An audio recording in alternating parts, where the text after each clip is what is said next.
Hello, welcome to Hitas healthy world. ಈ ವಿಡಿಯೋದಲ್ಲಿ ನಾವು ಮೈಸೂರಿನ ಶೈಲಿಯ ಒಂದು ಮೀನಿನ ಸಾಂಬಾರನ್ನ ಹೇಗೆ ಮಾಡೋದು ಅಂತ ನೋಡೋಣ. ಹುಳಿಯಾಗಿ ರುಚಿಯಾಗಿ ಸಖತ್ತಾಗಿರುವಂಥ ಮೀನು ಸಾಂಬಾರಿಗೆ ಫಸ್ಟು ಮಸಾಲ ರೆಡಿ ಮಾಡ್ಕೋತಾ ಇದ್ದೀವಿ. ನೋಡಿ, ತೆಂಗಿನಕಾಯಿ ಹಾಕೋತಾ ಇದ್ದೀವಿ. ನಿಮ್ಮ ಮನೇಲಿ ಎಷ್ಟು ಜನ ಇದ್ದಾರೋ ನೋಡಿಕೊಂಡು ನೀವು ಆ ತೆಂಗಿನಕಾಯಿನ ಹಾಕೋಬೋದು. ಸ್ವಲ್ಪ ಜನ ಇದ್ದರೆ ಸ್ವಲ್ಪ, ಜಾಸ್ತಿ ಜನ ಇದ್ದರೆ ಸ್ವಲ್ಪ ಜಾಸ್ತಿನ ನೋಡಿಕೊಂಡು ಹಾಕೊಳ್ಳಿ. ಒಂದು ಈರುಳ್ಳಿ ಹಾಕೋತಾ ಇದ್ದೀನಿ. ಈರುಳ್ಳಿ ಹಾಕಾದ್ಮೇಲೆ ಖಾರಕ್ಕೆ ತಕ್ಕಷ್ಟು ಖಾರದ ಪುಡಿ, ಮನೆಯಲ್ಲೇ ತಯಾರಿಸಿರುವಂಥ ಖಾರದ ಪುಡಿನ ಹಾಕೋತಾ ಇದ್ದೀವಿ. ಇಲ್ಲಿ ಒಂದು 4ರಿಂದ 5 ಸ್ಪೂನ್ ಹಾಕಿದ್ದೀವಿ. ಪಕ್ಕದಲ್ಲಿ ಹುಣಸೆ ಹಣ್ಣನ್ನು ನೆನೆಸ್ಕೊಂಡು ಇಟ್ಕೊಂಡಿದ್ದೀವಿ. ಖಾರದ ಪುಡಿ ಹಾಕಾದ್ಮೇಲೆ ಒಂದು ಟೊಮ್ಯಾಟೊನ ಹಾಕ್ತಾ ಇದ್ದೀವಿ.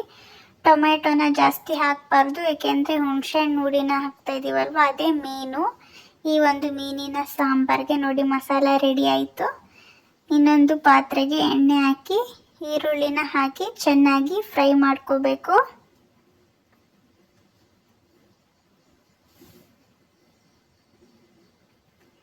ನೋಡಿ, ಈರುಳ್ಳಿನ ಹಾಕಿ ಇವಾಗ ಫ್ರೈ ಮಾಡ್ಕೋತಾ ಇದ್ದೀನಿ.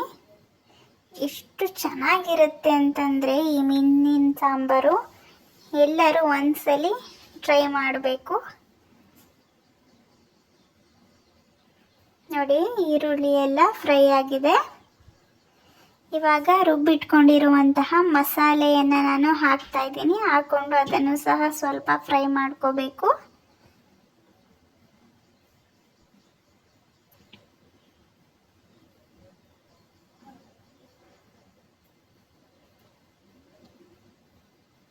ನೋಡಿ, ಇದು ಫ್ರೈ ಆದಮೇಲೆ ಸ್ವಲ್ಪ ನಾವು ಅಳತೆಗೆ ನೀರನ್ನು ಹಾಕ್ಕೊಂಡು ಇನ್ನೊಂದು ಸ್ವಲ್ಪ ಚೆನ್ನಾಗಿ ಮಿಕ್ಸ್ ಮಾಡ್ಕೋಬೇಕು. ಜಾಸ್ತಿ ತೆಳು ಮಾಡಬಾರ್ದು, ಈ ಸಾಂಬಾರನ್ನ ಜಾಸ್ತಿ ಗಟ್ಟಿಗೂ ಮಾಡಬಾರ್ದು. ನೋಡಿ, ಹುಣಸೆ ಹಣ್ಣನ್ನು ಕಲಿಸ್ಕೊಂಡು ಹಾಕೋತಾ ಇದ್ದೀವಿ. ಸ್ವಲ್ಪ ಜಾಸ್ತಿನೇ ಹಾಕಬೇಕು ಇದಕ್ಕೆ ಹುಣಸೆ ಹಣ್ಣನ್ನು. ಸ್ವಲ್ಪ ಹುಳಿಯಾಗಿದ್ದರೆ ಚೆನ್ನಾಗಿರುತ್ತೆ ಈ ಸಾಂಬಾರು. ನೋಡಿ, ಹುಣಸೆ ರಸನೂ ಹಾಕಾಯಿತು. ಹುಣಸೆ ರಸ ಹಾಕಿ ಆದಮೇಲೆ ರುಚಿಗೆ ತಕ್ಕಷ್ಟು ಉಪ್ಪನ್ನು ಹಾಕಿ ಚೆನ್ನಾಗಿ ಕುದಿಯೋಕ್ಕೆ ಬಿಡಬೇಕದು. ರುಬ್ಕೊಂಡಿರುವಂತಹ ಮಸಾಲ ಎಲ್ಲ ಚೆನ್ನಾಗಿ ಬೇಯಬೇಕು. ನೋಡಿ ಹೇಗೆ ಕುದೀತಾ ಇದೆ ಅಂತ.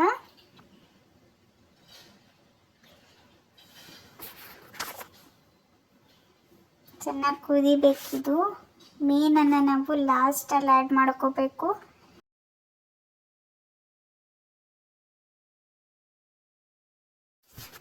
ಇವಾಗ ನಾವು ತೊಳೆದು ಇಟ್ಕೊಂಡಿರುವಂತಹ ಮೀನನ್ನು ಆ್ಯಡ್ ಮಾಡ್ತಾ ಇದ್ದೀವಿ. ನೋಡಿ, ಸಾಂಬಾರೆಲ್ಲ ಆಲ್ರೆಡಿ ಚೆನ್ನಾಗಿ ಕುಕ್ ಆಗಿದೆ. ಲಾಸ್ಟಲ್ಲಿ ನೀವು ಫಿಶ್ನ ಹಾಕೋಬೇಕು, ಯಾಕೆಂದರೆ ಅದು ಬೇಗ ಬೆಂದೋಗ್ಬಿಡತ್ತೆ. ಏನೋ ಮೀನ್ ಸತ್ತೋಗಿದೆ. ನೀರಿಲ್ಲ ಅಂದ್ರೆ ಮೀನ್ ಸತ್ತೋಗಲ್ವಾ ಸರ್? ಫಿಶ್ ನೋಡಿ ನನಗೆ ಈ ಜೋಕ್ ನೆನಪು ಬಂತು, ಸೊ ಹಾಕಿದೆ. ಈ ಮೀನೆಲ್ಲ ಹಾಕಿ ಆದಮೇಲೆ ಒಂದು ಸ್ವಲ್ಪ ಟೈಮ್ಗೆ ಅದು ಕುಕ್ ಆಗುತ್ತೆ. ಆವಾಗ ನೀವು ಆಫ್ ಮಾಡಿಕೊಂಡು ನೀವು ಮಾಡಿ ದಿನವೇ ತಿನ್ನೋದಕ್ಕಿಂತ ಅದು ಮಾಡಿ ಆದಮೇಲೆ ಒಂದಿನ ಬಿಟ್ಟು ತಿಂದರೆ ತುಂಬ ಟೇಸ್ಟಿಯಾಗಿರುತ್ತೆ. ನೋಡಿದ್ರಲ್ಲ, ಯಮ್ಮಿ ಆ್ಯಂಡ್ ಟೇಸ್ಟಿ ಮೈಸೂರು ಶೈಲಿಯ ಮೀನು ಸಾಂಬಾರು ಹೇಗೆ ಮಾಡಿದ್ವಿ ಅಂತ.